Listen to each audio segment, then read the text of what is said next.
All right, we are live. Guess who's back? It's Pox Populi making a rare video appearance back on YouTube and all the other platforms that I'm on these days. Haven't done a video or any sort of live stream or content like this in a long time, but someone, my guest today, reached out to me with an interesting offer. So I'll throw it over to him and he will explain a little bit about himself and how we got here. So, Travanti, over to you. Tell us a little bit about who you are and what made you reach out to me for a conversation. Yes, thank you. First of all, thank you, Angelo, for the opportunity to talk. I think dialogue is important. My name is Travanti, as he mentioned. I am a teacher. I live in the United States.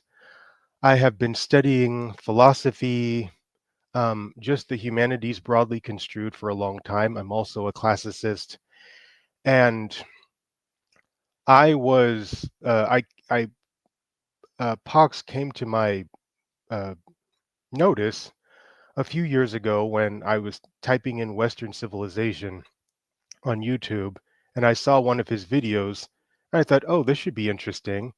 And then I started hearing like his point of view, and I was like, oh, the interesting thing is that I had sort of predicted in my mind that a development like this would start happening years ago. So to now see it, my predictions coming to fruition that people would begin adopting the point of view that you hold is sort of a confirmation of something I felt before. But yeah, I'm a teacher, a one-time philosophy professor, and I've started a community called the Sarugian Society, which we can get into later, just to know a little bit more about my vision for the future. Yeah, and there's your email address that you wanted viewers to know. They can contact you if they want. This is the email address that they can do so by. So, what was the video that you saw? So I think it was called either the death of Western civilization or the decline of Western civilization. And there's actually a documentary called the same thing, but it's about punk rock. So the theme of the death of the West, all of that, I always find very fascinating because you never know how somebody is going to approach that topic. Pat Buchanan wrote a book about it. Like I said, there's the documentary. There are all these different angles.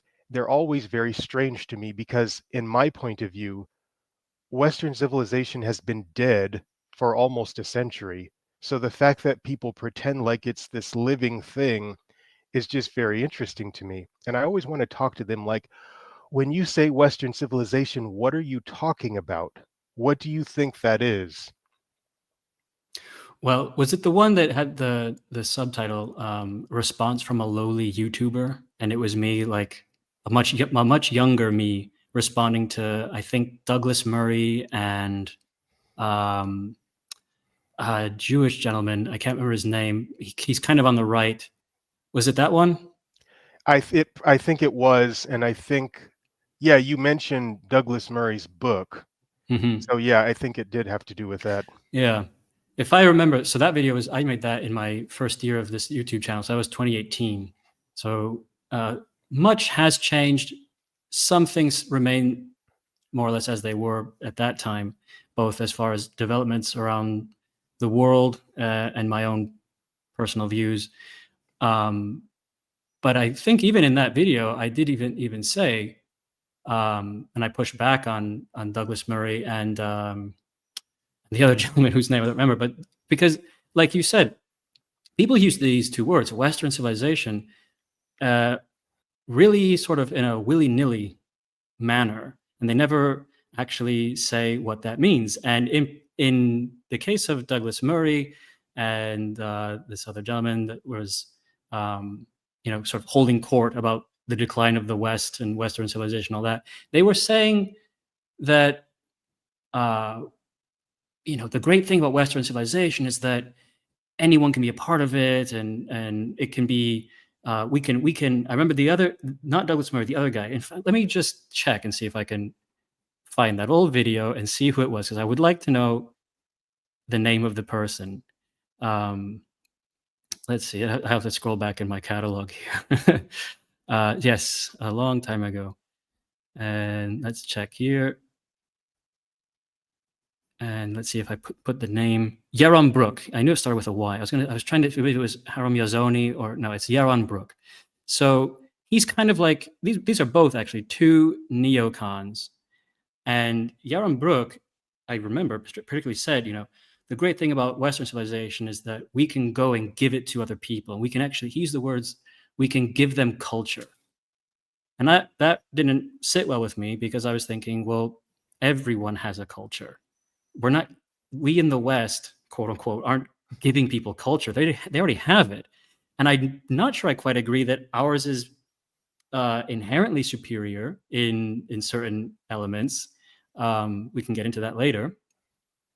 And then I just really objected to Yaron Brook's basically decoupling of Western people with this civilization. Because if you talk about Egyptian civilization, you can't have it without Egyptian people. If you talk about Chinese civilization, we all understand you need to have Chinese people to have it. But when it comes to Western or European civilization, suddenly it's just this all inclusive buffet that people can just consume, not even contribute to. They just consume it. You put on a suit, you listen to some, I don't know, I guess rock music nowadays. You subscribe to Netflix, and there you go. You're partaking, you're participating, you're consuming Western civilization. So that was I kept that video up, even though it's quite some time ago, and I'm sure my views have changed a bit. But so we might be in a bit of agreement actually already. But I'll give it back to you if you have any other comments or thoughts or questions on what we've been discussing so far. Absolutely, and you've basically touched upon the main issue.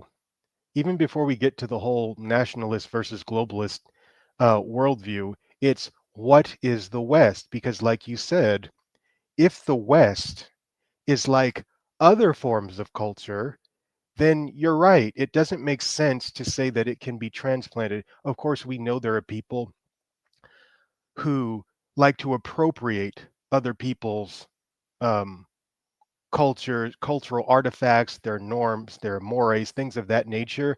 Some people call them culture vultures. So, like, there's like stereotypes of somebody who's obviously white or black and they're pretending to be Asian. There's actually a funny movie from the 80s. I don't know if you ever saw it. It's called Barry Gordy's The Last Dragon. And there's this kid in there. He's called Bruce Leroy, and he basically thinks he's Chinese. And he lives in Harlem, but he thinks he's Chinese. So I get that, but Mhm. the real question is Western civilization like those other kinds of cultures? Can anybody just adopt it, or uh, is it the exclusive property of an exclusive group of people? That's the issue. Yeah. Yeah. And of late, I've been like I said, even in that video, I was already dubious of people who, especially at that time in 2018, I was more on the side of Douglas Murray and someone like Yaron Brook. I've since come to despise is a strong word, but let's use it. I've come to despise Douglas Murray now. I still appreciate the book he wrote, The Strange Death of Europe, but on so many other things, I just find him really slimy and hypocritical, and a gatekeeper. And as for Yaron Brook, I kind of sussed him out early enough. Like it's the kind of nationalism for Israel, but Western cultures for everyone else type of thing. That gets very annoying after years and years of noticing that double standard. So I was already dubious of the claims that they were making, and like I said, it was a response from a lowly YouTuber. I was realizing, these people are well educated.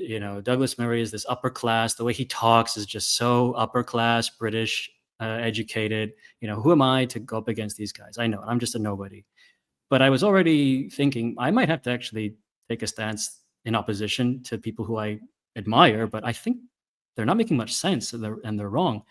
And in the years that have passed since that time, I've now become even more dubious of this thing of Western civilization. I've come to the conclusion that many thinkers in the past, pretty much taboo thinkers that maybe you're not allowed to promote or to agree with these days, but post-war, post World War II, Europeans, particularly in the defeated countries like Italy, for example, and then some right-wing French thinkers, and then going into the present day, we have like Alain de Benoit is another example.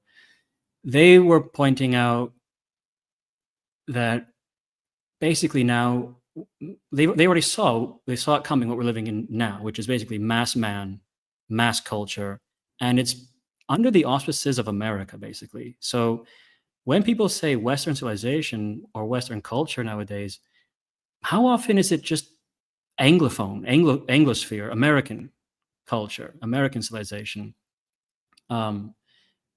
And so I've been pushing back against that, and because I think that there's a bit a bit of the seed of our demise. Like you said, Western civilization died a century ago.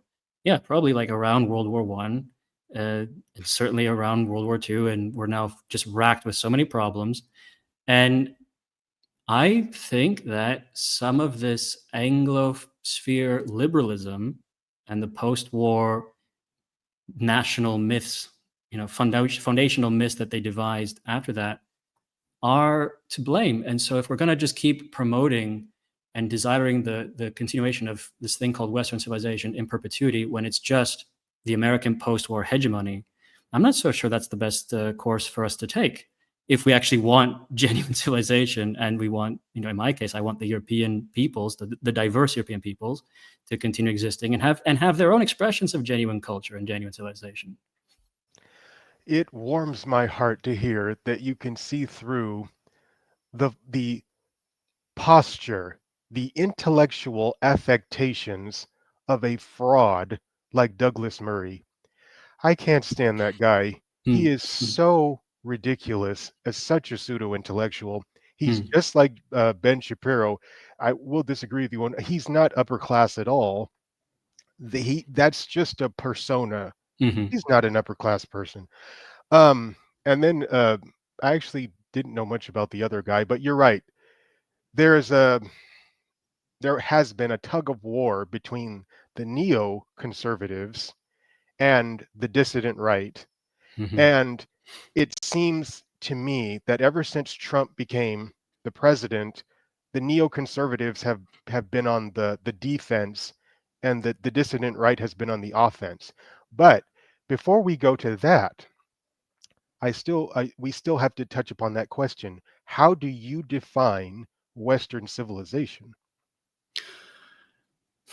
I think I don't even define it. I think it's particularly. I know that the term exists before the Cold War, but I think it really comes into its own and into such widespread use during the Cold War. It's a Cold War construct designed to sort of give an us versus them, you know, free market capitalists, liberals, the West versus the East, Soviet Union, Red China, that sort of thing. Um, I've seen it for all my adult life after I moved to Italy and then moved around to some other European countries. So I've lived it. I've seen it firsthand with my own eyes. The Americanization of Europe, the mass man culture. And this is a real problem. I think it's all well and good to call yourself a nationalist and talk about civilization and culture and all these things, but we do have to live in the world as it is, unfortunately, not as it ought to be or as we want it to be. And it's true that with mass media and with just sort of global connectivity and internet and all these things, we are having the mass man society. We are having sort of global conformity. I've written about this. I've written on my Substack something called Globalism as Americanism, because people talk about globalism as if it's this exchange of the world's cultures. But if you really analyze it, at least from my experience and from what I'm seeing more and more peoples and their cultures um, adopting Americanisms. So one example would be that we in the West or countries in Africa or in Latin America, no one's implementing Chinese banking systems. No one's adopting Japanese values of respect and that intense responsibility. You have such responsibility to live up to expectations and be formal and respectful. At Christmas time, I'm not hearing Hungarian folk Christmas music in the streets, even of Hungary, even of Budapest. I'm hearing Frank Sinatra. I'm hearing Santa Baby. I'm hearing, Katy Perry. In fact, talking about Katy Perry, I'm hearing in taxis, in shops, in pubs, the same recycled American hits from like the 2010s. Katy Perry, Taylor Swift, Lady Gaga, over and over and over again. Not the local. If I'm in Italy, I'm very rarely hearing Italian artists on the radio or in a taxi or in a bar. It's the same if you go to. I think the French still try and have, I think, like every so many minutes or many songs, a francophone song has to be played. I don't know if they still have that rule, but the French would do that. They would try and be the last bastion to fight for something that's their own, because everywhere else is just being Americanized. And so if that's what Western culture has been sort of reduced to, um, like I said earlier, I don't think it's that valuable.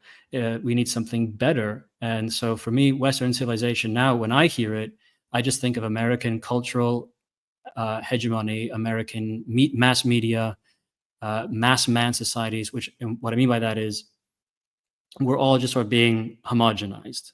Um, Distinct local identities are being eroded. And this is one of the great ironies, is that the people who talk always about diversity being our strength don't seem to realize how much they're mixing together of everyone in the American model, and then we just listen to American music and watch American sitcoms, has actually destroyed genuine diversity. And again, Alain de Benoit talks about this, and he said, we don't live in a multicultural society. We don't live in multicultural societies. We live in multiracial monocultural societies. And I've observed that more and more starkly as the years go on.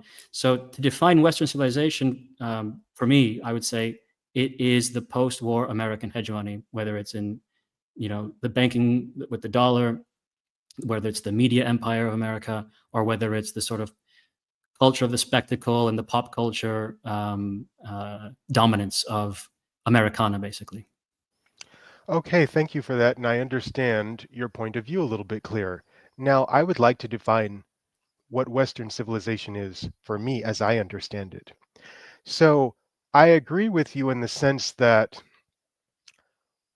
the need to differentiate ourselves from the Soviet East became an imperative in the Anglosphere, certainly.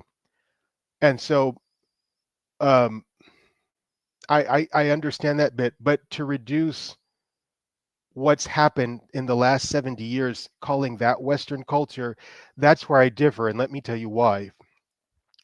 So for me, there have always been differences between the West and the East. These differences go all the way back to the 4th century. During the Council of Nicaea in 325, when the corporate church decided that they needed to uh, create a consensus, create a consensus and come up with a creed that got rid of all disputes. Most of the disputes were coming from people who belonged to the Eastern Church over in Constantinople versus the Western Church.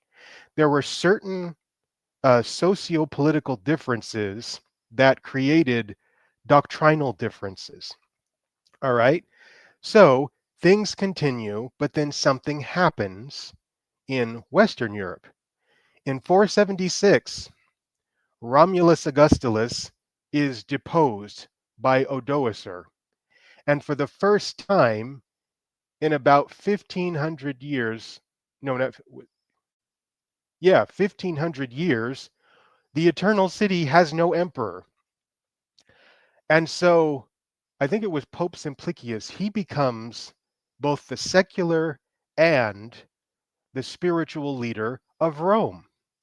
Carol Quigley, who's one of my favorite historians, when he's talking about the difference between the East and the West, what he points out is this. After the government had collapsed in Western Europe, society continued. At that time, society was synonymous with the church. Okay, there was a massive decline in material culture. People began to desert cities because they did not feel protected, and there was movement into the country. There was a rural movement. Why? There were a lot of monasteries in the countryside, and you could get services there that you could no longer necessarily get in the big cities. Also, you start getting like country estate, well, I wouldn't even call them estates, territories. This is the beginnings of a feudal structure. And so Europeans in Western Europe got used to the idea of society functioning on its own, whether there was a government with a bureaucracy or not. In the East, in Constantinople, the eastern half of the empire, where things continued as usual, that didn't happen. There was always this union between church and state, and it was so powerful that the church ultimately became an appendage of the state. Whatever the emperor decided, the church just sort of went along with it. You were not going to get a lot of pushback from the bishop of Constantinople if the emperor wanted something. And so two cultures began to develop alongside each other and they began to diverge. And this divergence culminated in 1054, I believe. Yeah, 1054, with the Great Schism between the Patriarch of Constantinople and the Pope. They both excommunicated each other, and that is the official birth date of Western civilization because now you have a completely different culture where you have these bishops in Rome who see themselves as the masters of Christendom. They get Christendom from Charlemagne, who became the Holy Roman Emperor in 800 AD. I still use AD. I know some people use CE, but I prefer AD because, That's fine. Yeah. yeah, it makes sense. I mean, we're measuring it based upon the year of our Lord. So, Exactly. Even if you use BCE or CE, it's not changing the actual thing that changes the calendar. You're just using a different, different terms. It's such a cope. yeah, right.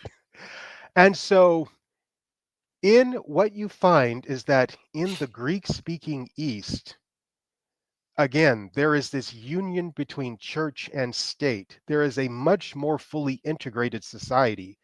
But in the Latin speaking West, there's this tension now between the Holy Roman Emperor and the Pope. And it's over the investiture controversy. The Holy Roman Emperor wants to do what he sees other emperors doing, which is picking clergy. Why? Because the clergy are powerful. There's a reason why in France they were part of the first estate. They have the ability to deny you mass. And if they deny you mass, you've been kicked out of Christendom and you've become worthless. You've become like an infidel.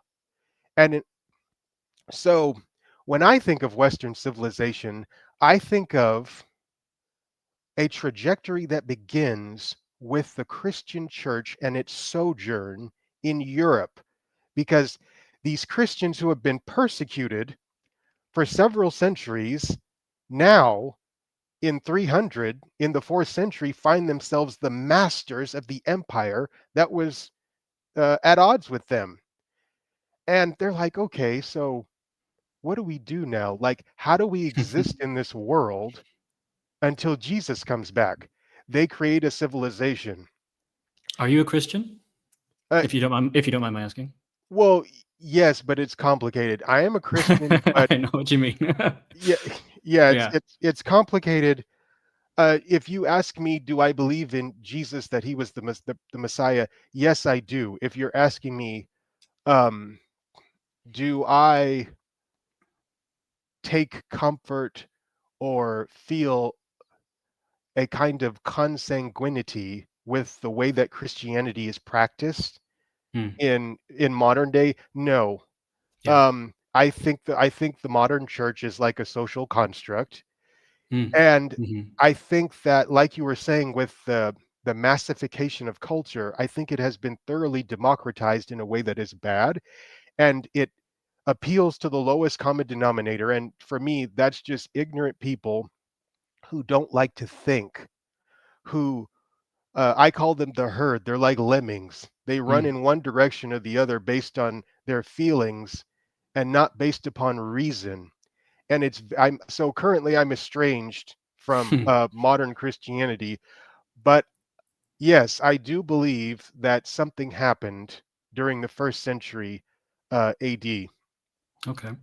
Well, it's interesting because obviously, and I feel like I should say, I don't deny that there, before, the post-war world, the last 80 years we've been living in, before mass media and mass man, I do believe there is something that could be called Western civilization, that actually had depth and value, and was certainly distinguishable, identifiable, and distinguishable. And I do believe that Catholicism, as practiced in Western Europe, would be a part of that. I mean, we talked about earlier, when did the decline of the West start? If you were to take Julius Evola's date for the decline of the West, he would go back to the Guelphs and the Ghibellines, and the fight between them, which was basically like you're talking about, the Pope trying to impose himself versus the Holy Roman Emperor trying to impose himself, the secular versus religious, or imperial, versus I guess more provincial power struggles. Um, and so with the decline of Christianity, though, so two things are interesting. I think the spread of Christianity is part of, because here's the thing. You, in our exchange before we arranged this discussion, you described yourself as a globalist, and you wanted to talk to someone who identifies as a white nationalist, which was a mistake on your part, but it's okay. But I'm not a white nationalist, actually. We'll get into that too. But I am a nationalist. Um, and the thing is, with globalists and with globalism and their agenda, I do think they have an agenda, or their social engineering. I do think it is social engineering on a grand scale, never be seen before, unprecedented. But they kind of have something that they can argue, which is compelling, which is the invisible guiding hand, the trajectory of history that has brought us to this point. I don't, they like to always say, well, I'm on the right side of history. And I don't mean that. But there's reasons why they so often say this. I'm on the right side of history. Join the right side of history, because it does appear that there has been this trajectory. And I think the spread of Christianity, a religion that is no longer connected to your blood and soil, basically. Let's talk about how Christianity spread through Rome. Roman paganism, Roman religio, was entirely based on the gens, your family. You didn't just have a shrine to the Olympians, to the gods. You didn't just have temples to Jupiter and things like that, but you also had the lauras, the little figures that protected your house. And then you also had your ancestors, and they would make masks, stone masks, ceramic masks that they'd hang on the walls and shrines. You were to honor your ancestors. Your ancestors were basically a part of the divine beings that you would pray to and honor and make sacrifices to. And so it's deeply connected to who you are. If you look at Germanic paganism in the Norse countries, it's all very similar. Now you have Christianity, where anyone can be a part of this new religion. And we've seen over the millennia, over the centuries, how Christianity has become a global religion. And if I were a Christian and you were a Christian, we'd be brothers based on that. Now, if I was a Germanic pagan in Denmark, well, you really could never be a part of my ethno faith, basically, because we're from completely different tribes. And so there's one fundamental step in the guiding hand to this sort of global community. It's the Christian religion, and later you have it with Islam too. In fact, all of the Abrahamic religions kind of have this invisible push towards this communal, ecumenical, religion for all. Um, and so again, it's a fundamental part of Western civilization, and especially during the era that you described. But now it's for everyone. So again, it goes back to that thing of Western civilization is somehow for everyone. The Egyptian gods were for the Egyptians. Sure, the Romans could adopt them, give them a different name. Yeah, we're going to build a temple to Osiris too, because we call her this, or in fact, we'll even use the same name. But it was much easier to just incorporate gods. But the Romans, they didn't say, well, now we're Egyptians like you. It wasn't that sort of thing. But now with Christianity, it's like we're all children of God. It even says in the Bible, there's neither Jew nor Greek. Now we're all just the children of, like, isn't that the first step towards a sort of global community, and your earthly, temporal, tribal identity is now supplanted by this grander project. So it is a part of Western civilization, but I think it's also kind of laid the seeds for its own, if not demise, complications. Okay, yes. At some point, I want to talk about the Guelphs and the Ghibellines because that's an important topic. But I want to say this. Everything that we've been talking about, though, I think uh, militates about what you're saying, though, because we just talked about a big split in 1054, and it was predominantly over cultural differences that took the form of theological differences. The reason why the Greek speaking half of Christendom went in one direction and the Latin speaking West went in another was mostly over culture that got parsed in theological terms.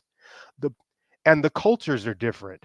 If you go so Even though Constantinople would fall in 1453 when it was overran by Muslims, the Turks, it had already made an impact on another culture, and that was Russia. The Russians came in there, they saw, uh, they loved the Byzantine Empire. They transplanted that, took that model of Christianity back to Russia. The Russian church, Russian civilization is an extension of Byzantine culture. So Christianity doesn't mean the erasure of cultural differences.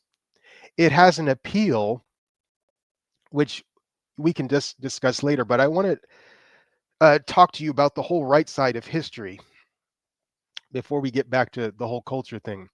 The reason why I personally believe in globalism versus nationalism, white or otherwise, is because I see it as inevitable. Mhm.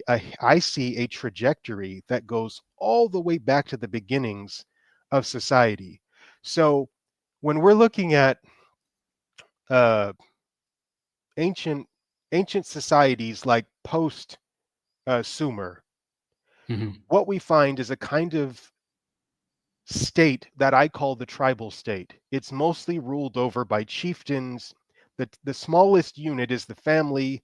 Then you've got your extended family, which becomes the clan, and after that you've got the tribe. There's People do talk about a nation, but in my point of view, the nation was really just a confederation of tribes.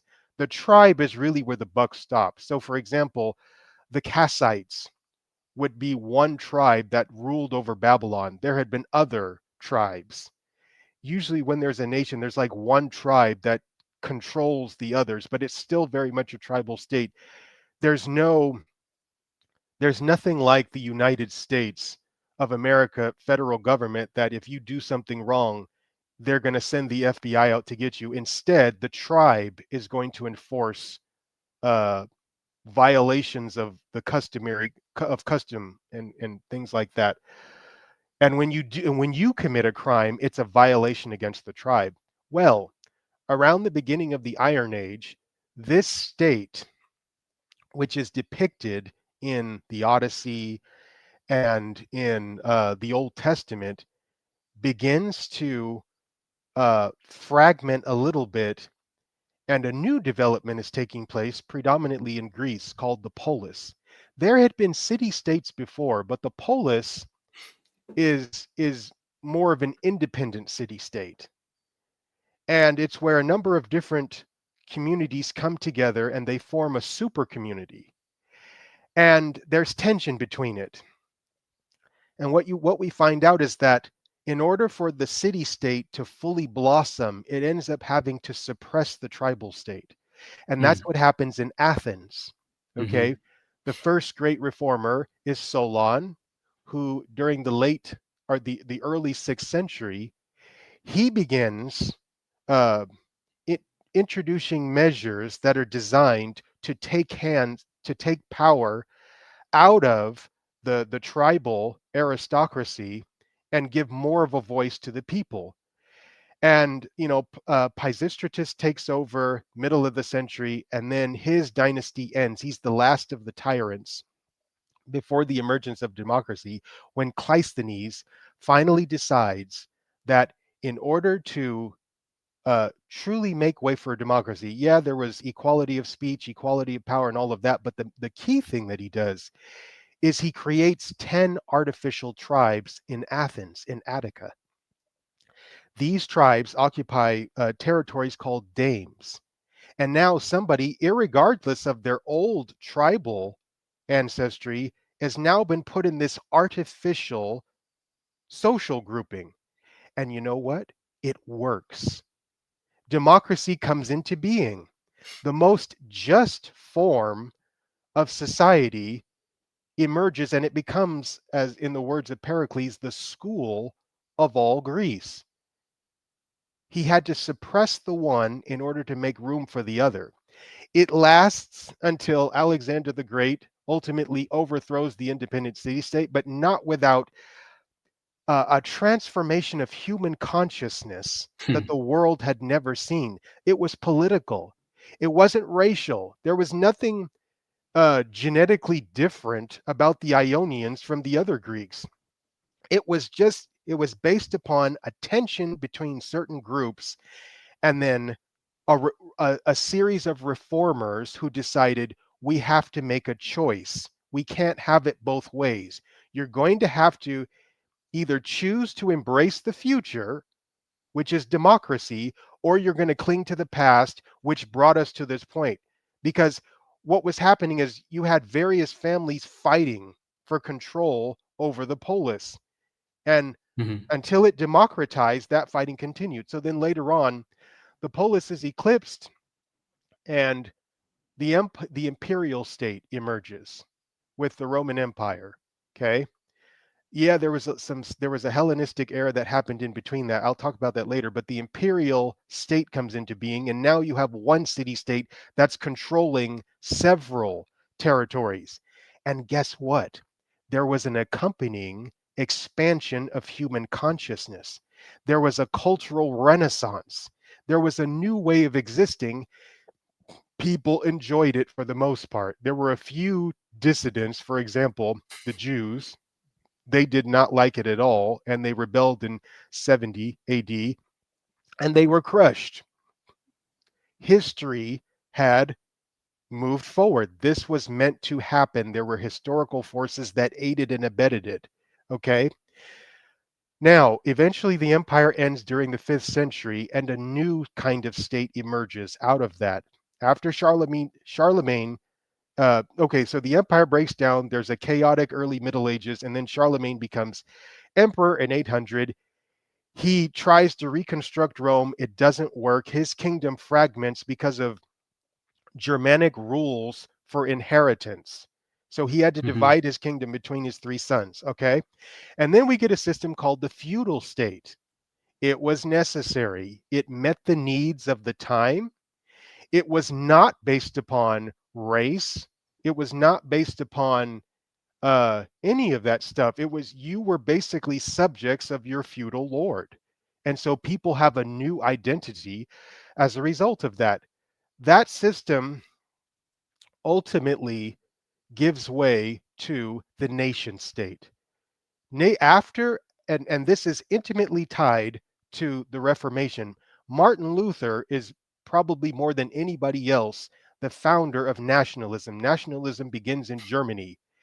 Which is funny because the Germans were one of the last European countries to become a nation state, but he's the one who started it because in his squabbles with the Pope, he made an appeal to the German princes. He's like, why are we allowing this Italian ecclesiastical prince to tell us what to do when we can form our own churches? And he began translating the Bible into German. Again, Christianity does not mean the abandonment of heritage. Heritage and the doctrine of the New Testament combine and they produce an entirely new kind of culture. And it's not for the worse, it's for the better. The nation state comes into being. We officially enter into the national era. Modernity is born. But there's a problem. The nation state, uh, as great as it is for marshaling a national army and creating a more just, more structured society, it has issues too, because ultimately it was nationalism that led to World War One. Because now instead of the feudal states fighting with each other for territory, you've got entire peoples, large polities struggling over resources.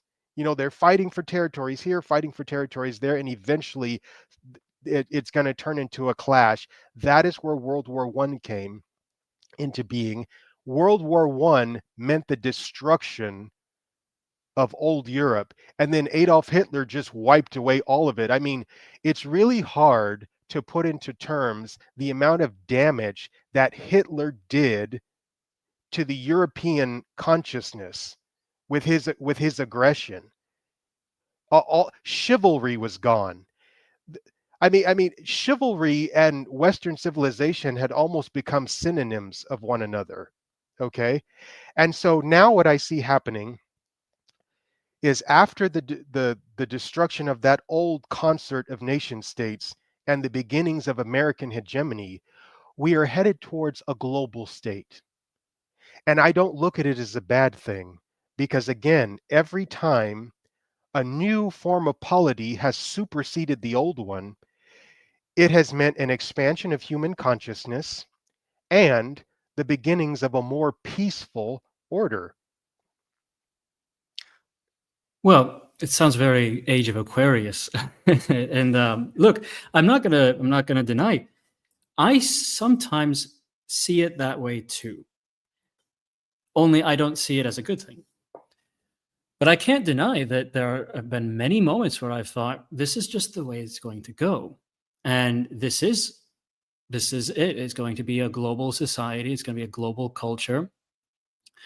I'm curious what is the big difference between an imperialist mindset then and a globalist mindset? Seems to me, like you mentioned, the Jews didn't quite like living under imperial Rome. Well, lots of people didn't like living under imperial Rome. That's why it was always there was always, especially on the fringes, on the edges of the Roman Empire, there was always these skirmishes and outright battles and invasions. And then there were the rebellions and revolts and uprisings, whether it's the Britons or the Jews in Israel. It's a frequent thing. I think people seek self-determination and wanting to do things their own way, especially when it comes down to being able to speak your own language. And certainly in the past, it was much more important to be able to worship your own gods or God if you're a monotheist, in that time. And when you're not, even though Rome was actually quite lenient about, especially the being able to worship your own gods, but you look at the experience of the Irish under British rule. Their language, or the Welsh, their languages were practically wiped out. Um, but they fought for pretty much 8 centuries to end up with their own independent nation state. Eventually, that's what it became. Um, So I do think that you have a point. You could argue that this is the way it's going to go, and it's just inevitable. However, like I said, I don't necessarily see it as a good thing, especially the way it is now. I don't see it as a good thing. And I don't trust the people who are creating it. And when I get sort of demoralized by that thought, I think of something else from the past, which you kind of skipped over, which was the fall of Rome. The fall of Rome did lead to a rise of nations. Without, now, power abhors a vacuum, we all know that, but without the Roman imperial force, you had the rise of many European peoples that ended up, really making a mark and making a name for themselves. And then, there's a power vacuum. So then, like you said, you had Charlemagne, you have all this stuff. But then it happens again in the Renaissance. And you were talking earlier about, differences between East and West. There was an extreme difference in Renaissance era Europe and, for example, imperial China. While Europe, particularly Central Europe, Germany, that's sort of what would become Germany, and Italy with its city states, they had such diversity of government systems, of polities, of if you look at a map of Europe in the 14th and 15th century, and it's just covered in little tiny principalities and flags and all this different stuff, each one kind of doing it their own way. And that actually led all that sort of eccentricity and genuine diversity and different ways of doing things led to Europe becoming much more having much more ingenuity and a thriving culture of creation and innovation, while imperial controlled China stagnated. So I just want to keep that in mind, because if the way I see it is that this age of Aquarius, this great washing away, and new consciousness and new ways of doing things. We're going to go to a higher plane. It could go two ways. We could see this great washing away of everything that we pretty much are familiar with, whether it's the nation state, whether it's identity, or we could see the washing away of all the paradigms that we have as far as the rules-based liberal world order, right? And if that gets washed away, if that decomposes, I do think that many different things will rise up in the vacuum for a while. And then, as usually happens, someone, a great man of history type idea, or an elite will seize the opportunity to impose himself or themselves. So I wonder what your thoughts on that are. Also, another thing too, you mentioned, Christianity coming into contact with Europeans, Martin Luther. It's definitely true that Christianity was westernized, definitely Germanicized. If you look at the way early Christianity is practiced, it has nothing in comparison, really, to the way certainly we practiced it today, and the way it was modified and changed after prolonged contact with Germanic Europeans, basically, who really, really influenced it and made it much less of a Semitic people's religion and much more adaptable, which is Christianity's great strength. It's so adaptable to the people that embrace it. If you go to Africa today, the Congo is 90% Christian, but the Christianity that they're practicing in the Congo probably isn't exactly like the Christianity that's being practiced in Italy or Spain or North America. So again, I do see that you have a point there. Another thing too about the Greeks, you're right, especially when they were faced with the threat of the Persians. The Greeks, who weren't even considering themselves the Greeks, realized, hey, we have a lot more in common amongst ourselves than we do with these Persian invaders. So why don't we unite together and fight the Persians? And then we can go back to squabbling amongst ourselves. But what did they unite on? Because you said that there wasn't a genetic bond, and you're right to use that word. They didn't know about genetics. But if you look at the way Herodotus defined a nation, and nation just being the Latin word for ethnos, which is the Greek word for a people, Herodotus said that it was basically just there were four fundamentals. It was shared gods, shared religion, shared customs, shared language, and shared blood. They didn't have an understanding of DNA or genetics. They didn't do 23andMe tests and send their spit to Google or China or whatever it ends up. But they did understand that they were related. They were an extended family of people who worshiped the same gods. They had the same language. They shared the same customs, and they more or less looked the same. And that's what they could unite on when they were faced with the Persians.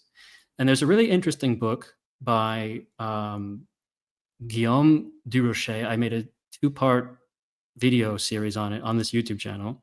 And his book is called The Ancient Ethno-State. And it was about the origins of what we now call ethno-nationalism, which is kind of redundant because, again, it's ethnos and nation. They mean the same thing in the ancient languages of these two words. They both mean people. And so, but this book talks about how all the way back in the Iliad, in the Odyssey, and then through the wars with Persia, even in the clash, the Peloponnesian War between the Spartans and the Athenians, you see a people who understand, like you were saying, these tribal identities, but they can be expanded in times of emergency, and then they can be shrunk and get very particular in other times when people want independence, or like you were saying too, the rise of the nation state. What was that based on? And nation states are interesting because I think they're great. I think they're really, really good, especially if you want to be protected. I mean, just ask the Jews how great a nation state is. If you want to be protected, and if you don't have a nation to protect yourself, if you don't have a nation state, you are vulnerable. You're vulnerable to all sorts of I guess, attacks. But if you have land of your own, political power of your own, you are now basically, especially nowadays, all nations are equal in the eyes of the United Nations, things like that. Russia has the same amount of sway as El Salvador. They are both sovereign nation states. So it's good to have a nation state. But the nation state, as it's created, you had to identify around some shared things. But if you look at the case of Italian unification, for example, that process, which lasted centuries, really, of uniting the peoples of the Italian peninsula, the Italian peoples, or what would become Italians, they had to unite around some shared fundamentals, going all the way back to what Herodotus defined, a shared language. Well, what is it going to be? We have literally countless dialects. Some of these dialects are their own standalone language. They might as well just be considered a different language. What do we do? Okay, well, we're going to speak Tuscan, Florentine, Italian, like Dante. Okay, but that meant really imposing it. And I have elderly Italian relatives who shared stories of how when they would speak in their dialect at school, if they got caught speaking their dialect, they would get corporal punishment because it was so important to speak Italian. And nowadays, where you see these dialects are disappearing even faster because now you don't really hear people speaking dialects on television, on the radio. Certainly, no one's communicating in their dialects on social media, on the internet. So again, we have sort of homogenization, standardization, mass society. So let's all speak this, one standardized form of language. So it comes with pros and cons, as you said, but the creation of these nation states still had to be based on, I think, the fundamentals of Herodotus. It goes all the way back to him. And shared blood, or what we would now call perhaps race or genetics or something like that, was a part of it. And I wonder how a global society, it seems very fragile. If you try to, through social engineering or mass immigration or constant propaganda, and then if you object to it, now your bank account is frozen, or you could end up in prison certainly if you're in some European countries like the United Kingdom or Germany or Switzerland, there's been cases, people who object to this, even moderately, end up suffering consequences. So if it requires all of this surveillance state, political correctness, it requires 5G Wi-Fi internet connections, it requires ease of travel, comforts, conveniences to keep us all happy. And there are hiccups up and downs. Yeah, sure, maybe, okay, rape and murder are going to go up 500% in your country ever since 2015. But it's okay. It's okay. We're building this global society. I just think it's an artifice, and it's fragile, and I don't really see how it differs from imperialism. And you know, we often hear people criticizing imperialism. I'm anti-imperialist. I'm not an imperialist. I don't think, yeah, the Roman Empire is great and Warhammer 40K is glorious and all that stuff. Sure, it's wonderful, it's cool, but in reality, an imperial state means that the organic expressions of many, many peoples will be snuffed, will be repressed. Because, like you said, you have to. It can be a good thing to have order and expanding of social consciousness, because you have order out of chaos, and now you have philosophers who can philosophize in peace, and you have artists and the emperors are funding culture and civilization and the arts and things like that. Whereas if it wasn't for the empire, like in Gladiator, Rome is the light. If it wasn't for Rome, we'd all be in the dark. That's what Maximus says in Gladiator, right? Maybe that's true. But like I said, when Rome fell, the nations of Europe could rise, the Franks, the Celts, and they could take their place on the stage of history. If Rome had continued, I'm not so sure that would have happened. And would we have had a Charlemagne? Would we have had a Martin Luther? Would have had. So I think that there's, like you said, there's pros and cons with all this stuff. I just don't think that we're allowed to talk about the cons anymore. It's kind of been decided for us that this is going to happen. You're going to lose everything that basically anchors you to reality and to the fundamental question of who you are. And we're going to just have this new kind of society, and it's going to be this global thing. You say you think it's a good thing. Are there any other reasons why you think it's a good thing? Yeah, but I apologize. Can I take a little bathroom break real quick? I've been drinking water, so can you give Yeah, me just sure. like 1 second? All right, Go I'll be right ahead. back. No problem. No problem.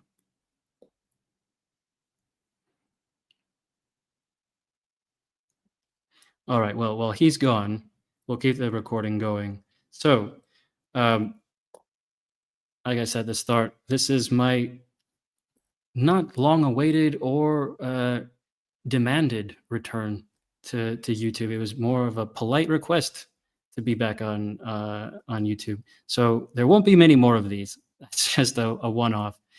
But for those of you who are still following this channel, and for those of you who follow me on other platforms, it's always nice to have you around, and I hope you enjoy this sort of thing.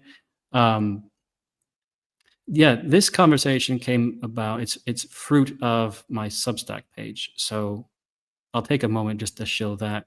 If people want to go to the Pox Populi Substack, that's where I've been more active over the years. So if you've been a follower of mine on YouTube and have wondered, where did I go? I'm over on Substack. And then also, I'm on X, formerly known as Twitter, so you can check me out there. Just type for Pox's Foxes. That's the at. That's the handle. And people who follow me for a long time will know what that reference comes from. So Travanti is back. We were talking about what are some of the good things about globalism, or this new sort of kind of state or politics or identity that's going to basically supplant or replace the way we're used to doing things, just like an empire replaces a tribal way of doing things, and that sort of thing. Yes, so there's so much that you mentioned. I'm going to start with one and just sort of expand out to everything that you covered. So number one, when I mention a global state, people's first reaction is, you're talking about some super United Nations style empire. And that's not necessarily true. So, one of the things that I discovered through my reading of Rousseau is that the state and the government are not necessarily synonyms. They can be at times, but they're not necessarily synonyms.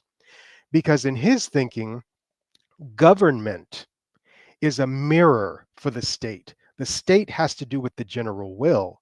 The state has to do with the social contract. The state has to do with a recognizable consensus amongst the people. And the government is just sort of a reflection of that. It's telling you, it's showing the people uh, the condition of the state.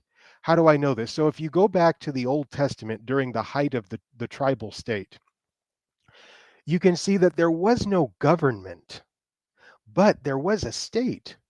So there's a story where Abraham's wife, Sarah, she dies, and he wants to purchase a tomb from the children of Heth to bury her.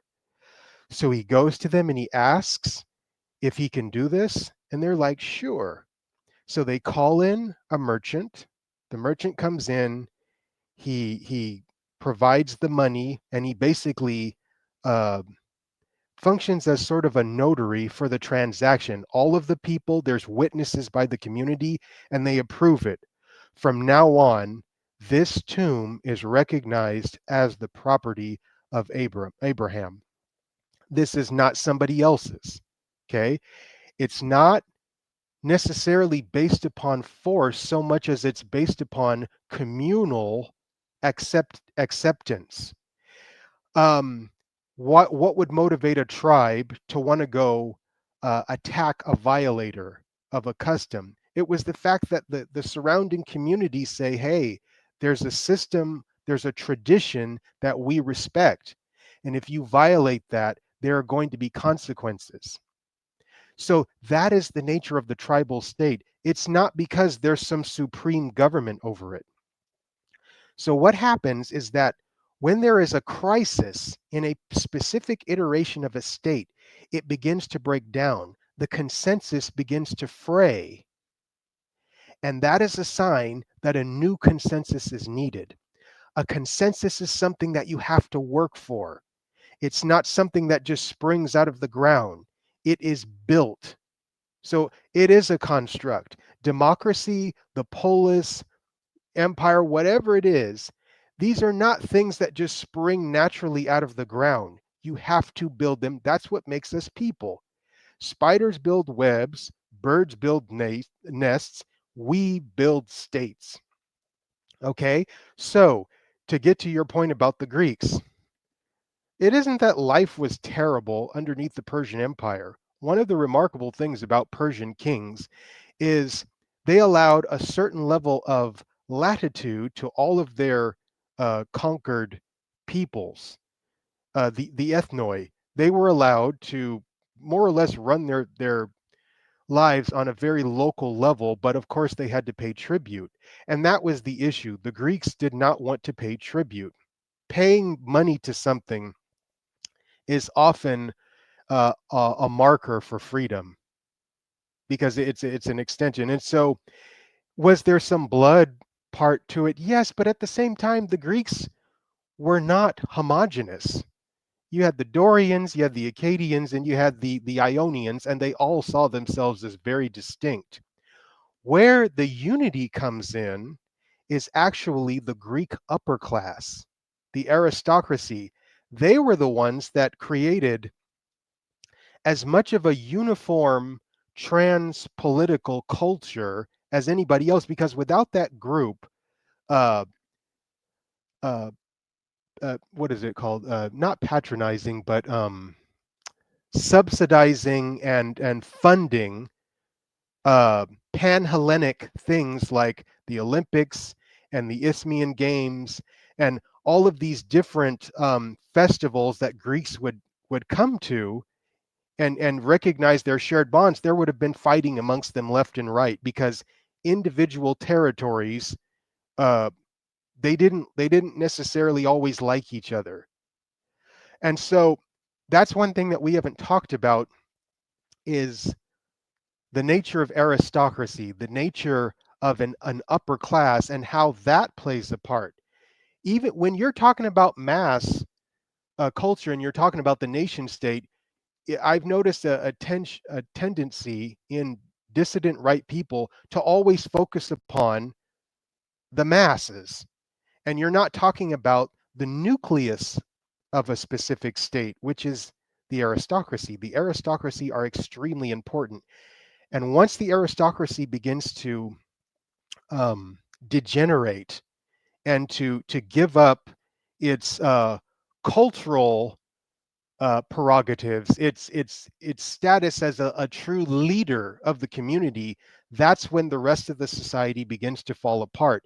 A lot of people are blaming the decline of modern society on the fact that there's this conspiracy theory and you've got these bankers and but it actually has to do with the absence of real leadership. That is the problem. So um it wasn't just blood or even culture or anything like that, because there were cultural differences between the Greeks. The Greeks in Asia Minor were not the same as the Greeks on the mainland, but they were actually the leaders of in philosophy. Miletus, that's where Greek philosophy begins, not in Athens. The Athens picked that up. Now you also talked about the emergence of nations after the fall of Rome. Those peoples had always existed. We don't know a lot about what they were doing outside of Greek and Roman sources because they did not have letters to express themselves. They were oral, oral cultures. They didn't have writing. Uh, they didn't have any monumental architecture prior to their contact with the empire. The empire actually assimilated them into civilization. What existed before, I noticed a lot of people, black nationalists and white nationalists, have begun romanticizing pre-Christian cultures. But when I study the pre-Christian cultures, I don't see anything romantic. I see something that scares me. So, for example, the Greeks, before the Roman Empire even came into a being, they described the Celts and the Gauls and the Britons in not the most flattering terms. Polybius, he's second century writer, Greek. He said that the Celts were living extremely primitively. They farmed and they fought with each other. So their ethnos wasn't holding them. They were constantly fighting with each other. One thing that they did hold very high was friendship, and that value continued even after they were incorporated under Rome and into Christianity. The belief in friendship. Diodorus of Sicily, he's a first century Greek writer. He said that the Gauls had a system that I believe persisted even after they were Christianized, of druids and knights. If you study what the druids were like, they remind me very much of Roman Catholic priests. The only difference is once they become Christianized, the religion changed, but the culture was still very much there. They were considered philosophers. If they basically controlled the sacrificial system. The sacrificial system of the Franks prior to them becoming Christianized was replaced by the Eucharist. If you did something to offend the Druids, they would deny you the right to participate in their sacrifices, and that made you an outcast. The same thing as being excommunicated. Excommunicated during Catholic uh, Europe meant you couldn't participate in the Eucharist, which meant that you became an outsider. Same thing. The system of knighthood and knightly values continued. It's just the religion changed. But what was happening prior to that was really scary. There was a group called the Hellenogauls. If you were a prisoner, they would keep you for 5 years, and then they would impale you, and you would get sacrificed to their gods. The Britons, Diodorus said they were the most barbarian. He said they were savage. Some of them were cannibals. They were eating people. And the Hellenogauls, these were Gauls who had I guess, had some relationship with the Greeks. Not only were they sacrificing people, but he says that they had beautiful women who were neglected because they were so obsessed with having sex with men. Like, obsessed with it. He says they would lay on their little animal skins and just have an all male orgy. And he says they were not embarrassed by, they didn't practice the kind of chaste pederastia that, is mentioned in Athens. This was outright gay sex. And the only thing that was kind of considered dishonorable is if you reject it. So when I look at these white nationalists who want to go back to like pre-Christian Europe, I'm like, are you trying to resurrect all that too? Like, how far do you want to go? Julius Caesar writes about it. He corroborates what Diodorus says. He says that the Gauls would create a wicker man and they'd stuff it with people and burn them alive. That's not, I'm sorry, that's not something that is worth preserving. And then it happens on the black side too. We've got black nationalists.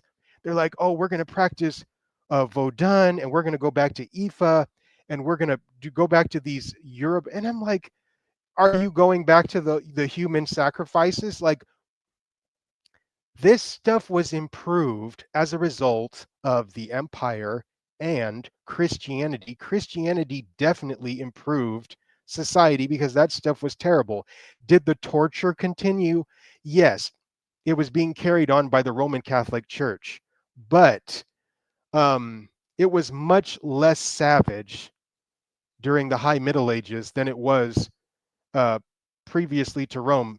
The Germans themselves, they were a little bit distinct from the Gauls. Apparently, the Gauls were the ancestors of the French. But the Germans themselves, they didn't have any druids. They didn't practice large scale agriculture. They mostly ate meat and milk. It was, I mean, but they tortured people. They, if you were a wife and your husband died, and they suspected that you had something to do with it, they tortured her until they got the truth, and then they burned her alive. I mean, this is a really extreme society prior to the gospel. Um, yeah. So it's not this romantic reality. Now, as far as nationalism and its impacts upon uh, Italy and the differences between Italy and China. One of the things that what's his name Quigley talks about is that all cultures go through stages. There's a gestation, they form, then it takes shape. They go through a period of expansion where they're thriving, they're growing, they're oftentimes conquering other peoples. Then that period of expansion stops. They go through a period of stagnation. It turns into a stage of empire, and then eventually there's a decline until they're conquered again. That has happened in every single culture except for the West. Why? Because he says the West has been able to reform itself multiple times. There are brave men who come on the scene, they diagnose the problem, they reform it, and then there's a new period of expansion. That is why China continued to stagnate and continued to get conquered over and over and over. And it's because there was a turning inward and a refusal to look beyond the constraints of their own nationalistic bias. Nationalism degenerates into cultural stagnation because culture has always been the product of an intermingling with different peoples. Why did the Greeks become who they were? The Greeks did not spring out of the ground fully formed.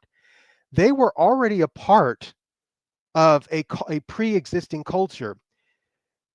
Aristotle himself says in Politics that what makes the Greeks so superior is that they were right in between Europe and Asia. That's probably more than anything their claim to fame is they became the transmitters of Near Eastern and even African culture to the rest of Europe, which had not been civilized at that point. They were on the periphery of Mesopotamia, not Mesopotamian, but Near Eastern culture, of which Mesopotamia was the hub. They were right on the edge of it. So they get their alphabet from the Phoenicians.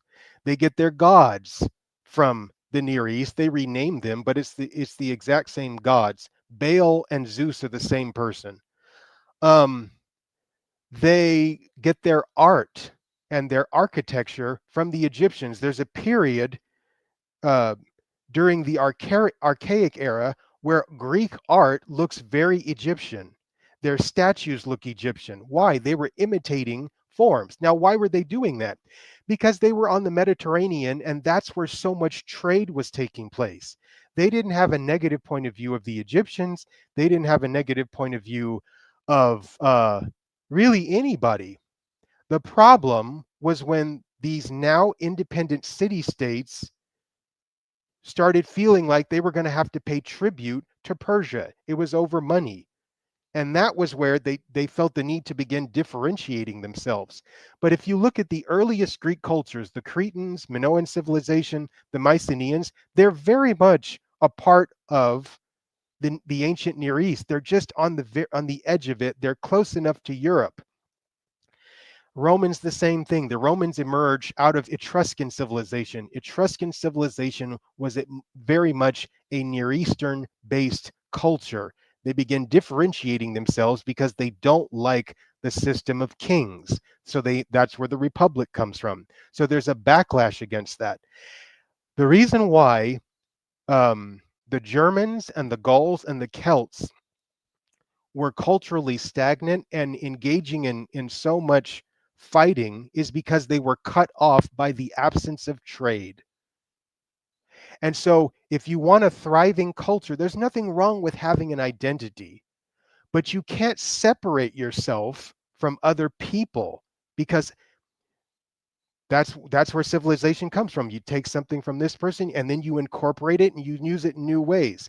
African Americans have a very distinctive culture because they're taken from the continent where they come from.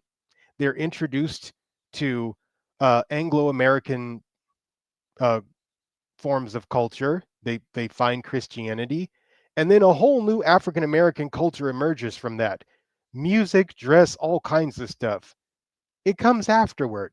Did it borrow from some persistent African stuff? Yes. So I'm not scared. I'm not dreading the loss of something. I'm anticipating the birth of something. And so I'm not envisioning this grand political state. The internet has made possible a new global consensus to emerge that has never existed since the beginning of civilization. Okay. Now, I know we have sort of a limited time here, so I don't want to just go back and forth and nitpick things we said. But I do feel obliged to respond to some things. So first, with the pre-Christian ancient European peoples, I do have to stick up for them a bit. And I think also what white nationalists, I'm pretty sure I'm familiar with the kind of arguments that you've heard and that. I think what they pine for, what they admire about pre-Christian European civilizations, is that they don't come with the baggage that Christianity comes with. There's no guilt in pre-Christian European tribal ethno-faiths and societies. There's no turn the other cheek ethos. And when you feel, for legitimate reasons, that you are under daily threats, whether as an individual in a town where you are now a minority in your own town, overnight because governments and NGOs that hate you, despise you, dumped strange foreign men, thousands of them or several hundred overnight in your little Irish town or whatever. And then on top of that, you're told that you don't even actually exist as a people. Recently in the Irish Times or the Irish Journal, they ran with this story, the headline, "The Irish have always been mongrels." So they're doing this thing. It always happens. It's particularly done to all the European ethnic groups. You don't even exist, actually. And then you see the crime rates go up, women start feeling unsafe, there's sexual harassment going on, everything just starts getting degraded.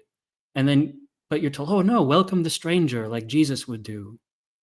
Turn the other cheek if they've wronged you. And also, maybe not so much to the Irish, although they're trying it, but if you're French, if you're Spanish, if you're English, if you're German, don't complain because look at all these things from the past that you should be guilty of. So you can't be proud of your ancestors. And in fact, you can't even have any sort of attachment to the accomplishments of your ancestors because you didn't do that. But you have to feel guilty about what your ancestors did. And you have ancestors that have some sort of shared genetic bond with you, but now also that's all a construct, that's a social construct, and we're all the same human race, but we lack diversity. And the only way to get diversity is to import a bunch of third worlders. But I thought we're all the same. So that's why people say, look, you know what? I like the fact that the Germanic pagans or the Hellenistic pagans, the Greco-Roman pagans, they knew who they were and they honored their ancestors.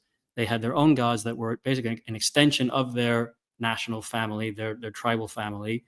They didn't worship, like many nationalists will say, they didn't worship a Jew on a stick, a dead Jew on a stick, right? They weren't in need of salvation. And so I think that's what they're coming for. They're not saying, we should go back to sacrificing humans or something like that. But that can also be said, that what you were saying there about the things that you find scary or savage. I mean, look, I don't even want to get into it too much because I don't think it's a fundamental part of Christianity, but Christians burned all sorts of people alive too, whether it was the mass hysteria of Salem witch trials or the Spanish Inquisition or whatever. But then also there's several things that Christians have put up by the wayside as Christianity evolved. I mean, I don't know of Christians in the West who refrain from eating bacon or take their moral guidance from the Old Testament, where literally, like, if they did, we'd be stoning gays. We'd be throwing. I mean, there's a passage in Leviticus where an Israelite lies in bed with a woman from a foreign tribe they've just conquered, and he's immediately impaled by Aaron for race mixing. You stepped outside of the tribe, and he's instantly impaled.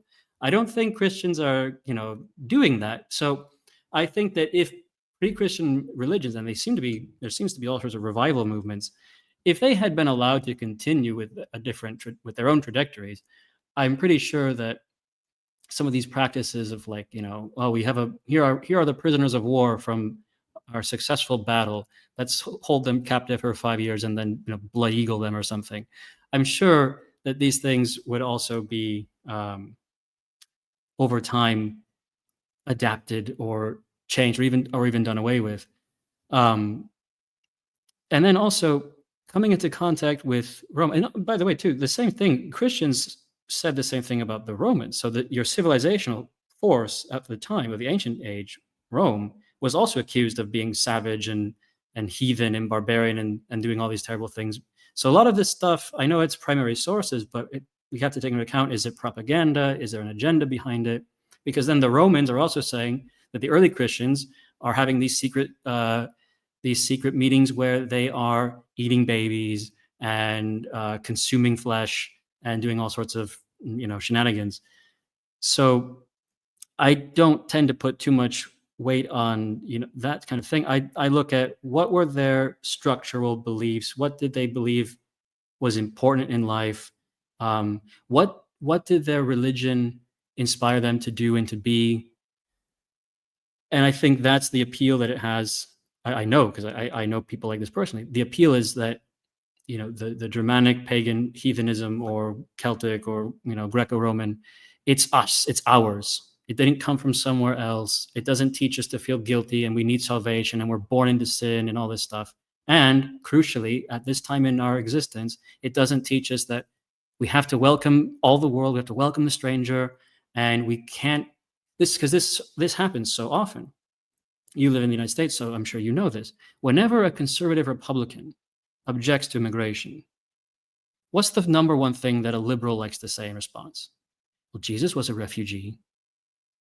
Who you think that Jesus would slam the door on poor immigrants just looking for a better life? But if you're not a Christian, you can say, I don't care what Jesus would do. You could instead say, what would Sulla do? Right? What would Odysseus do? Odysseus found strange men in his home and he killed them all. So I think that's the appeal. But anyway, you did mention Rome as the civilizational force. But Rome also, because I just don't agree that the European nations and the peoples outside the Roman Empire sphere were dumb savages. I don't believe, as E. Michael Jones said, that they were just basically like retards running naked, chasing pigs in the forest, as he put it. You look at Celtic metallurgy, for example, the gladius, the weapon that conquered the known world. Well, the Romans adopted that after having come into contact with Celtic tribes. Some of the Roman armor and Roman weaponry, which looks, it's always so funny. You see, illustrations, and it's the Roman legions, and they are just, they look so imposing with their gladius and the big scotum shields and their armor. They look so advanced because the Gauls or the Celts or the Britons are depicted as, shirtless, wearing a loincloth, painted in blue. And it's like, wow, they must have been like an alien power coming to some super advanced alien force. But the real story is, no, the Romans adopted some of the armor and their helmets and the gladius from coming into contact with these very tribes. And you're right, they didn't have grand architecture, but you look at some of the metallurgy and it's pretty impressive. You mentioned the Druids. In Ireland, you had the Breton laws. If that's not quite sure how that's exactly pronounced, but these the laws that guided the bardic, the druidic societies of the Irish, the Gaels. I've seen people praising them for being progressive. That's how sort of sophisticated these people were, and the way they had structured the society. So again, I'm not sure that they were so dumb. But then, to your point, though, let's assume it's true. Let's apply this now to current day, which is what we wanted to talk about. I think you had some questions about my beliefs and what's going on, with current events. Is contact with the Roman Empire or contact with Persia, the Persian Empire, is that the same as contact with Pakistanis? And what I mean to say is, it's all well and good to talk about the cultural exchanges, learning, borrowing, adopting different ideas, advancing, the cosmopolitan ingenuity and innovation of a city, ideas, art, all that sort of thing. But that, again, everything comes with pros and cons in life. I have a book right here. My bookshelf is next to me. I have a book. It's this thick, called Ethnic Groups in Conflict. It's just a massive book, and it actually focuses a lot in Africa, in Asia, and there's obviously the Balkans are mentioned, but it's a massive book about how tribes in Africa that you would expect to be very similar will fight over things, like you were saying. And so I just don't buy the idea that people would only, the Greeks only wanted to fight the Persians because they were having to pay money. People find reasons to fight each other, and that's just the human condition. But to your point of civilizational forces that bring order to chaos, bring art, bring philosophy, I say this sometimes when I get into these little exchanges with very smug libtard types, the shit lib, and they talk about all the. I don't have a problem at all with a London where the native English are the minority. I love the fact that there are more foreigners living in the city of Berlin than there are in the entire country of China. I think it's wonderful. I think it's great. And I'll just ask them, okay, what do you love about it? Are you learning Urdu? Who's your favorite Somali philosopher?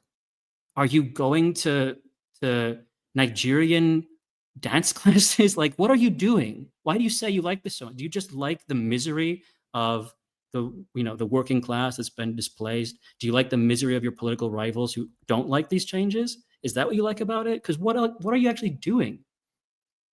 What is the benefit if contact with Rome or Persia benefited by bringing order, art, philosophy, structuring different things, different ways of doing things, bringing light to the darkness, bringing savages up out of savagery, what does modern globalism? How does that do it? Because the way I see it, we're not being put into close proximity and close contact with um, civilizational force that's going to create civilization and art and philosophy. We're being put into close proximity and contact with people who are dragging us backward and making everything worse. And earlier I said that I don't believe in the superiority of Western civilization if we're just talking about wearing a suit and watching Netflix. And what I mean to say is there are tribes in Africa, for example, like the Hasda. When I look at that, when I see videos about them, I think that's cool. I like what they're doing. They're living the way they've always lived. They're hunting. They're all in fantastic shape. They seem really happy. They're completely, in tune with nature. They use everything. Nothing's wasted.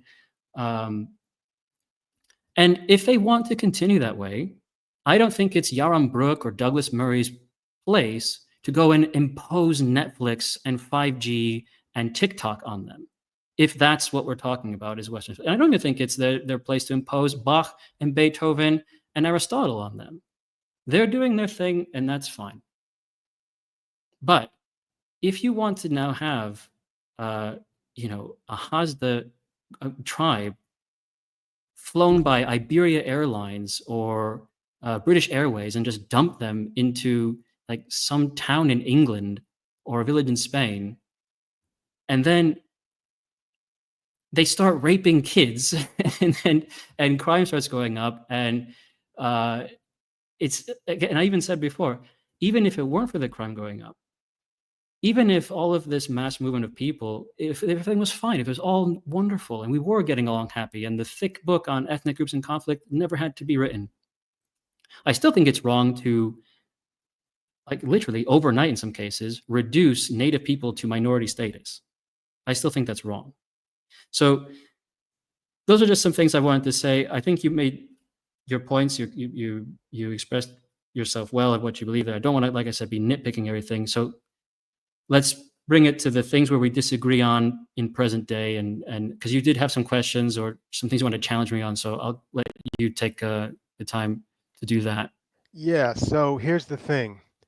I would not compare contact with people from Pakistan I- with native people in Britain with the Germans in Rome. I would reverse it. So I'll give you an example. The arguments that you're making about not allowing immigrants into European societies, those were the same arguments that people were making against the Germans, against the Gauls. Again, they saw them as savage and they thought that Yeah. they were going to destroy. There's actually a film. It's called The Fall of Rome, and there's this scene where, again, very good Jewish Hollywood screenwriters, they have a great way of doing this. They make the bad guy say absolute stone cold truths.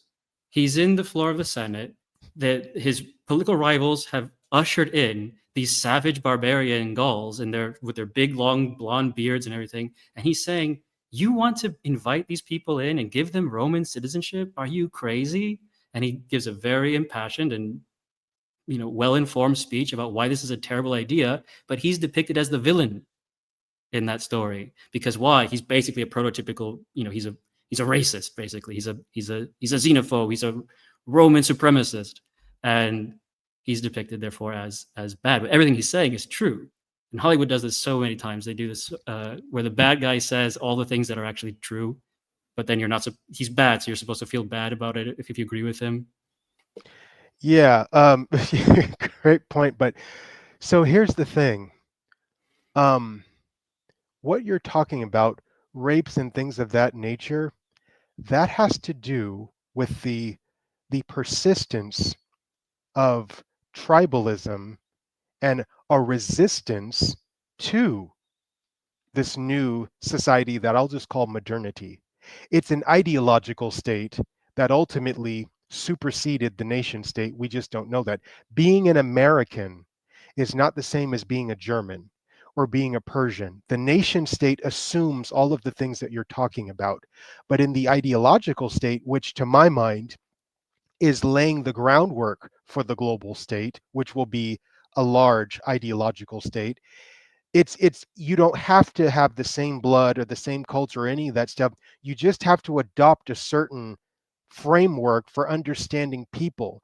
So when the founders wrote the most revolutionary document in political history, which is the Declaration of Independence, they said we take these truths to be self-evident, that men have inalienable rights that didn't exist before. It didn't exist in pre-Christian Rome. I mean, in pre-Christian Europe, you did not have a right to something. It was might makes right. Um, if you think about why I thought, while I looked at Rome as civilizing, so I'll just give you an example. When Paul is being persecuted because he has adopted Christianity, he's being persecuted by the Jews. He doesn't make an appeal to the local authorities. You're not getting justice there. He makes an appeal to Caesar because the Romans have a court of law where you can be heard and not shouted down and assassinated on the way. So there was a level of justice, imperfect in comparison to us, be that as it may, that was a civilizational improvement over the kind of tribal life that dominated pre-Christian Europe. Now, when you talk about the Congo, there's a lot of fighting going on. Why? The nation state isn't strong enough there. The tribal state is still dominant. That's why they're fighting. The nation state was an improvement over the tribal state. If I recommend a book for you if you have not read it. It did wonders for me. It was Machiavelli's History of Florence. If you've never read Florentine history, read it, because what you have is a clash between two social orders. You've got the old corrupt land-based aristocracy, and then you've got this new urban aristocracy in the person of the Medicis. Okay, it begins with a fight. There's an act of savagery that takes place between two landed nobles. A little boy gets his hand cut off, which is awful, and it turns into a fight. And at the end of it, Florence is conquered by this new urban group. They are more civilized than the old medieval feudal uh, aristocracy, and they become the progenitors of the Renaissance. But in the background, while the Medicis are revolutionizing Florence, that old landed nobility, that old landed rural chivalrous element is waiting in the wings to destroy them. So they have enemies on all sides. Now, in our time, we have what is called the ideological state, which is like the dynastic state. In between the imperial state and the independent city state, the polis, there was the dynastic state. There, when Alexander conquered Asia and Africa and Europe, he didn't have the kind of apparatus that would make a true empire possible. So you got dynasties, and that's what the Hellenistic era really is. It's the era of the dynastic state, which was a transitional state towards the empire, where Rome created the apparatus that could have where you could have a sustained global empire. That's where we are right now, and that is the importance of America. America came up with something called the ideological state. It's possible because of the American Revolution. France adopts something similar to it, sweeps away old France, which was truly a nation state. And now to be French means something totally different from what it meant prior to that, where it was based on all those things you're talking about, blood and language and all this stuff. French just means you adopt the French culture and you're a citizen of France. I found that out when I visited France last year, and I was talking to a lady. She was of African heritage, but she says, "Yes, I am French." The Americans started it, the French adopted it. It's a new Hmm. idea, and it's preparing us for this new, ultimately more just society. But there are forces that are militating against it. And in America, Mine. huh? Yeah. My forces. Because here's the thing: the woman of African origin in France who says she's French says that to you, but in another context, she will not say that. For example, Ousmane Dembele just won the Ballon d'Or.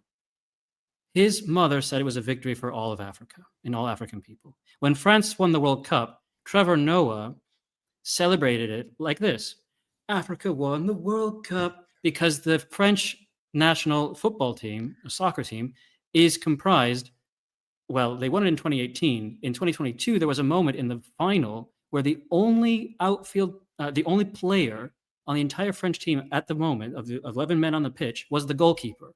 All the 10 outfield players were Black and African of origin. And so it's this thing that has been dubbed the celebration parallax, where when they do something like win the World Cup, Macron wants to celebrate it as a win for France, and like you said, this new France where basically just if you have a carte d'identité, you're French. But then Mbappe and what was the other one? Paul Pogba, they celebrate by wearing traditional African garb, and Trevor Noah, to rub it in the face of dumb conservatives, celebrates it as a win for Africa. So we're all kind of lying to ourselves. And what I say is that this is a fragile artifice. And also, I don't think it's right, as like I said earlier, I don't consider myself a white nationalist. I consider myself a nationalist. I like nations. I like nation states. I think they're a great political advancement, and I think that it's good to belong to one. But really, I'm an identitarian. I disagree with I disagree with the American model. And I was born in America. And I don't like seeing the American problems being exported to Europe. I don't like seeing multiracial problems or the problems of a multiracial society cropping up in Italian villages. I don't like the watering down or the outright robbery of European identities or anyone else's. I think it's wrong to say, basically, I think it's wrong to say to a cake, you're not a cake because you were made with eggs, flour, and sugar. And this is only done to Europeans. You're Irish, but your last name's Roche. Isn't that from the Normans? So are you really Irish? And therefore, that means that now you can have untold levels of immigration to Ireland. In 1 year, there's been more immigration into Ireland than in the entire period of the plantation, which was a direct attempt by the British to ethnically cleanse Ireland through demographics, through population shift. And if we would say that was bad, thank goodness the Irish survived that. But now in 1 year, in 2022, there was more foreigners coming into Ireland than in the entire period of the plantation. And if you object to that, now you're a racist and you're a Nazi? Can I ask you something real quick? I understand your concerns about that, but to me that has to do more with our governments being feckless and ideologically determined. Instead, that isn't a reflection on what I was talking about, because for me, the great victories in America have all had to do with the ideological state triumphing over the old nationalistic, tribalistic state. So, for example, when you've got um, racism in the South and people are being denied their due process or their ability to vote because the tribal state is saying, no, this is a white society. This is not for you. Yeah, you did all this work. You worked the lands and you worked for free, but we're not going to give you the enfranchisement. Or the natives. Ha ha, sucks to be you. This was your land before, but we conquered it, and might makes right. That is the argument that Thrasymachus makes in the Republic, as opposed to Socrates, who said that when you there is such a thing as justice, and it's not coextensive with might. It isn't synonymous with the strong ruling over the weaker. It's when you do what is right, and in fact, when you do what is wrong, you are hurting yourself. So now, when I'm thinking of you call yourself an identitarian. This is not exclusive to like people of European descent. Black people have been struggling with this as well. So I'm going to speak from a black perspective. As an African American and a millennial, when I was younger, I remember black people were united by an identity that was rooted in the struggle that we have endured to gain to be able to assimilate, to join the mainstream, to join the ideological state, to have our rights recognized. So if you saw a black person, you would like sort of tip your hat to them. You'd acknowledge, like, "Hey, brother." That's where the terms brother and sister came from. Like, yeah, Hmm. we're both. As I got older, I noticed that stopped. Progress was being made. Black people were becoming more mainstream and accepted into the culture. And so now if two black people see each other, they're like, I don't know you. You're a stranger to me. And so what's happened is that there's been a backlash in 21st century African American society, segments of it, because they feel like they're losing their culture. They're losing that shared identity. BLM is a product of that. These are young millennial and Zoomer African Americans who are sensing a loss of identity. So they're wanting to return to the 60s and pretend like nothing has changed. I'm seeing it also amongst white millennials. White millennials Hmm. are like, well, hey, other people are having identitarian movements. We should do it too. And I'm like, no, no, no. Listen to me. You are either going to live your life facing backwards or you're going to move forward. People who But face wait a second. Why do you get to decide that? Who make this is why I just disagree entirely. Because again, I don't think that history is linear. I do think it's cyclical. We've talked about the cycles, and you even agreed that there are cycles. What makes it backward to want to have an idea? Like, this is human nature.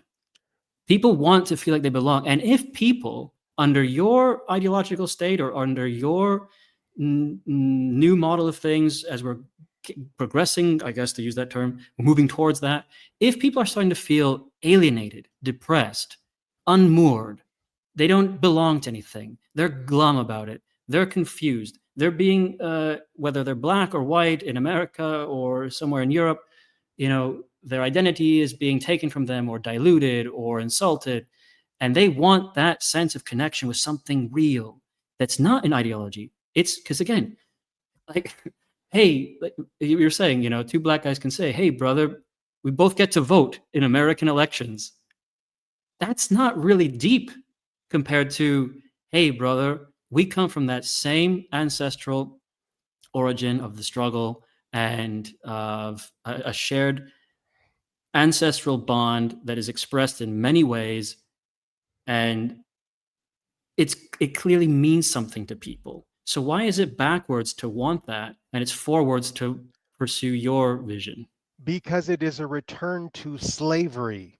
So between the birth of the ideological state, which really was formulated during the Enlightenment, most of society, as Rousseau famously declared, was in chains. They weren't just in chains necessarily to slave masters, but to in non-voluntary forms of identity, non-voluntary forms of society. So, for example, you were tied to your family, you were tied to your local religion, you were tied to your locality, you were tied to your family's beliefs. You couldn't choose anything, you were just sort of born into it. The Enlightenment came into being, uh, and the main idea that comes out of Enlightenment is individualism, not because being an individual in and of itself is an unqualified good. Individualism is a bridge to voluntary communities where you get to choose whom you want to associate with, not based upon the accidents of your nature, not based on race, which is returned to the past, race, the fact that you're, I don't know, Gaelic Catholics or whatever, but because of your inside. Who are you as an individual? What is it that makes you excited about life? That I'm not against identity. I'm in favor of identity, but I'm looking forward to new identities, new Okay. forms of associations that are not a part of the vestiges of that old period of enslavement when we couldn't decide who we are. I obviously I'm a black man and there's some things that I understand as a black person that other people understand because we've had that experience. But there are some people that I relate to more because of our shared ideas, our shared sensibilities.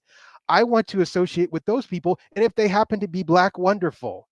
But I don't want to be constrained by the accidents of who I am. I want to be motivated to associate with my true brothers, and my true brothers are ideological brothers. And that's a new Yeah. kind of society that I'm looking forward to. The global state doesn't mean the collapse of identity. It means it's kind of like a cornucopia. All of these new little local communities will spring up, but they'll be voluntary. They're not going to be uh, coercive. They're going to be Hmm. totally based upon election, choice. That is what excites me. Okay. And I like that you can admit that it's something new, because I do get annoyed when people say, "Oh, this is just like the Bronze Age sea peoples, movements of people, or it's just like the migration era." When I do think that the scale of what's happening today is unprecedented, and some of the ideological underpinnings behind it are also quite new. Absolutely. Even if they go back only 100 years, or founding of America, 250 years, that's still, in the grand scheme of things, quite new. Um, Now, we're running out a bit of time. We're definitely gonna have to do a part two because we're getting to all the spicy stuff now. So what we'll probably do is we'll do a live stream to do this one, so we can do it within a proper time window, not leave too much time. And we'll do it live, because right now we're recording on StreamYard, and I have a limited amount of time that I can use on StreamYard because I haven't used this in such a long time. I downgraded my plan, but we have a lot more to talk about, I think. So I'll make a note. I'll put this up. The recording will go up. And I'll share it across all the platforms, and then we'll do it live on YouTube a few days from now, because we're getting to all the good stuff. So we'll leave it here, and we'll know that where we left off, because we'll have the recording to go back to, because we're getting to all the really good stuff now. I think this is also why you reached out too. But we did get into some other. You asked to talk about the civilization and what our thoughts on it. So we did cover that too. So I think mission accomplished there. With the few minutes we have left, your website, or I'm sorry, your email address is up. You mentioned at the top of our discussion that you are open to people contacting you at this email address. Anything else you want to say in the time we have left? Yes, so the Sarugian Society is an example of the kinds of new identity formation that I am envisaging happening. You had been afraid of like the masters of this new global order.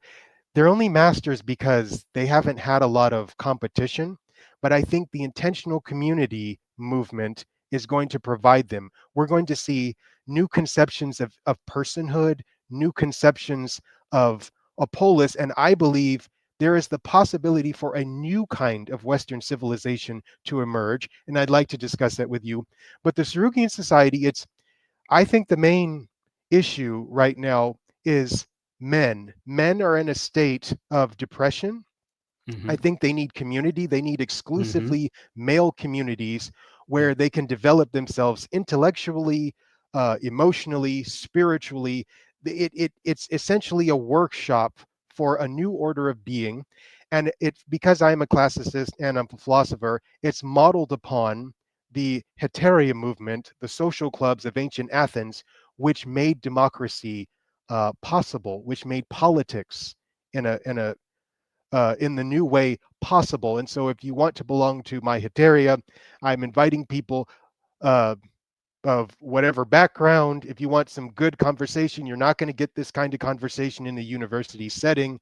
Hmm. The kind of talks that uh, Pox and I, Angelo and I, are having, that's a regular feature of this. There's no recrimination. I don't hate him. He doesn't hate me. This is the marketplace of ideas in action, and there's a possibility for a level of brotherhood that you're not going to get anywhere else, which I would like to discuss it a little bit more on our next talk. Absolutely. Yeah. Like I said, this is only just because of time constraints. Next time we'll do it live. We'll have, all the time that we need, no limits. But yeah, that sounds like a really fascinating thing you've developed there. Um, what's the response been like to it? Well, so far I've been recruiting individually because for me, the new grassroots is not, oh, I'm going to get up and I'm going to recruit people a whole bunch at once. Mhm. I, as a teacher, and I work in alternative education, I'd work one on one with students. So, and also, I've also been a little bit anxious about large groups. I love Mhm. interpersonal connections. So to me, it's about the great shift is, even though it's a global movement, the shift is going to be the emphasis upon interpersonal connection. Connections are going to be the glue of the new society, and that's the thing that I think you're complaining about. You're tired of coercion, you're tired of top down stuff, and I'm like, there's a form of strength that hasn't been emphasized enough in the past, and it is the ability to connect. So, what we're doing is providing a framework, a set of principles that make connecting with people of similar bent to you internally possible. That's the future. Yeah. No, actually, and like I said earlier in our discussion, I have to be a realist. I have to live in the world as it is, not as I want it to be or as it ought to be. And I do see that, especially with the internet, and that's why we have to defend an open internet. And again, these feckless leaders that you've mentioned trying to control the internet is why it's a problem. Is that with the internet and with these kinds of things, like this couldn't have happened 50 years ago, but now there is a way. If you wanted to say, oh, we're going to enter this new age and have another reformation, another adaptation of our civilization that allows it to continue and progress to a new plane. I think it is a lot is going to be great thanks to the internet and the way it enables us to do these kinds of things. So, good luck with your Sarugian society, and anyone who finds that interesting can contact uh, Travanti. That's an interesting name. Is it a pseudonym or is it a No, family name? that's my Okay. name. I am Travanti. It's an Italian name, and my mom, she liked it, so she named it to me. And I Oh, haven't, I, I'm black. I love African American culture, love African culture, but I love European culture. I love everybody. I'm not, I am not chained to any specific nationality. And these are the kinds of men that I want to come into the room. We are very cosmopolitan. I can mhm. appreciate everybody's culture, but for me, I don't want to close myself off because that leads to a ghetto mindset. We'll talk about that next time. Yeah, What yeah. what creates a ghetto? Ghettos are not natural. They are constructed, and there's a series of steps that lead to that. I don't want to see Europe become a ghetto. I don't want to see America become a ghetto. I want us to be a great metropolis again. All right. Well, we will leave it there. Thanks for reaching out to me, and I hope you feel like this was a good conversation. I hope you feel that it was fair, and we will do a part two very soon. So thank you all for watching, and see you soon.